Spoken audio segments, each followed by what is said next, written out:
So we've seen now that you can draw a vector as either a point or an arrow. Now, if you choose to draw it as an arrow, I want to mention something. You're not required to start it at the origin. There's many different ways to draw a vector as an arrow. So let me show you what I mean. Here's an example. So we've got a vector u. It's a two-dimensional vector. Its x-coordinate is 2, and its y-coordinate is 1. So what the most natural way to do this, based on what we did on the previous page, would be to draw it as an arrow that starts at the origin and goes and points directly to the point. If I'm not going to draw it, I'll draw it momentarily, but then I'll erase it. It points right to this point that has coordinates 2 and 1, right? But just to cut down on some of the writing, I'm going to remove that blue point. But this is in line with what we did on the previous page. That's the natural way to draw u as an arrow. But you don't have to draw it starting at the origin. All that matters is you have the correct length and direction. So for example, I could draw it over here as well. Here's what matters. All that really matters is that if you break this arrow up into its horizontal component and its vertical component, you have the correct length. So there's 2 here and a 1 here. If you were to actually measure the lengths of those line segments according to the scale on the x and y axis, which I should have labeled here. So let me put a 1 and a 2 here and a 1 there. As long as it follows that ratio of size, you've got a representation of the vector u. So this is a representation of u, and so is this. But so are all these other pictures. I could draw it over here, or over here, or over here, or over here. The possibilities are endless. Those all represent the same vector. So that's important to understand. Now, for now, I'm going to suggest that you stick to always, if you do draw a vector as an arrow, draw it as a position vector first. And what that means is draw it like this one. So this is the position vector. You can move it if necessary, but if you do move it, you should ask yourself why you're moving it. You should have a good reason for doing so. So just to clarify, and I want to just, I guess not to clarify, but to emphasize, so this one is the position vector. It's a position vector because it starts at the origin. The other ones are still vectors, and in fact, they're still representations of the same vector u, but they're not position vectors because they don't start at the origin.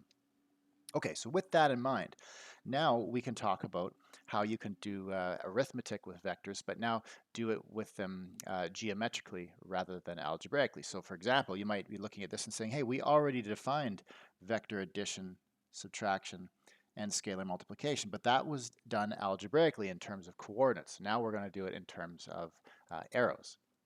So let's start with addition. So let's say, let me first start with an xy plane here, and let's say we want to add the vectors u and v. This says we may add or subtract vectors u and u. This should be u and v. Let me fix this. Okay, so let's say, let me draw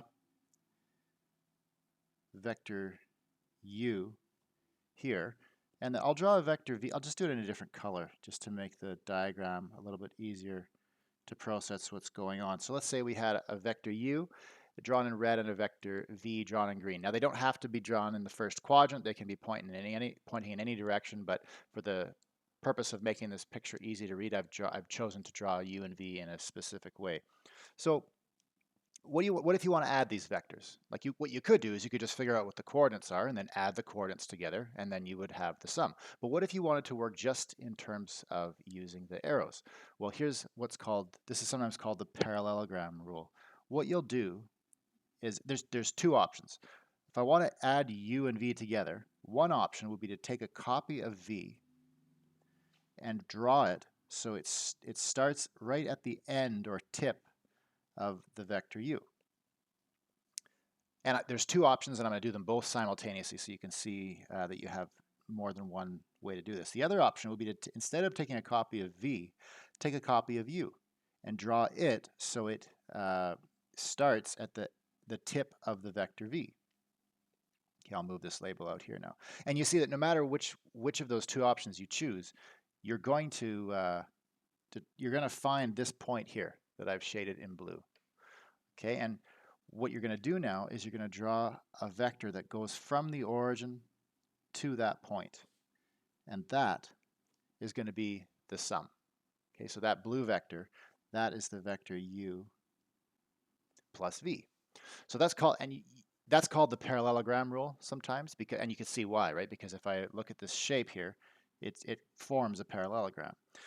But just to be clear, I don't have to draw the vector u if I don't want to. If I just want to take a translation of v and draw it up and draw it at starting at the tip of the vector u, I can go ahead and do that. I don't need to slide the u over as well. You don't need to draw the whole parallelogram. Similarly, if I wanted to not bother drawing this translated copy of the vector v, I could just draw it like this. So you have two options. You can either draw a translation of u, or you can draw a translation of v, like so. But or you can draw both if you like. But either way, what matters is that you're going to get this point up here, and so you can figure out how to draw the vector u plus v as the position vector of that point.